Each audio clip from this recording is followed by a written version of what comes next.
दरअसल आपको बता दें, महाराष्ट्र की राजनीति में एकनाथ शिंदे के नेतृत्व वाली शिवसेना ने एक विज्ञापन देकर देवेंद्र फडणवीस को महाराष्ट्र की राजनीति में पीछे धकेलने का जो दांव खेला है, उसके बाद लाख टके का सवाल यह उठता है कि क्या यह दांव खुद एकनाथ शिंदे ने खेला है या फिर कंधा सिर्फ एकनाथ शिंदे का है और बंदूक बीजेपी की अंदरूनी राजनीति की है।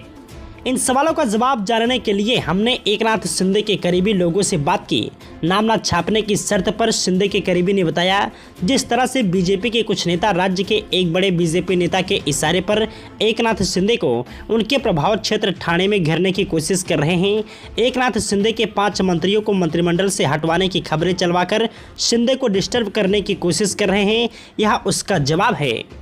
वहीं आपको बता दें, एकनाथ शिंदे के करीबी ने कहा कि महाराष्ट्र की राजनीति में शिवसेना हमेशा ड्राइविंग सीट पर रही है, लेकिन 2014 के बाद यह स्थिति बदल गई थी कि एकनाथ शिंदे उस ड्राइविंग सीट वाले स्थिति को वापस पाने की कोशिश कर रहे हैं। शिवसैनिकों को अपनी ओर खींचने के लिए भी यह स्थिति बनाना जरूरी है। एकनाथ शिंदे गुट का आंकलन ये है कि कर्नाटक की हार के बाद बीजेपी के शीर्ष नेतृत्व को इस बात का अंदाजा हो गया है कि 2024 चुनाव से पहले एनडीए को मजबूत करना जरूरी है।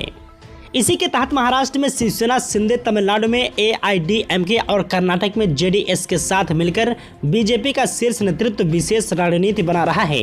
एकनाथ शिंदे इस स्थिति का लाभ लेने की फिराक में हैं। अब सवाल यह उठता है कि क्या शिवसेना शिंदे ने बीजेपी के शीर्ष नेतृत्व को विश्वास में लेकर यह दांव खेला या फिर बीजेपी के कई नेताओं को लगता है कि शिंदे अपने मन से यह सब नहीं कर सकते, खासकर तब जब इस समय एकनाथ शिंदे और उनके नेतृत्व वाली शिवसेना की पब्लिसिटी का काम दिल्ली के इशारे पर आई एक एजेंसी कर रही है।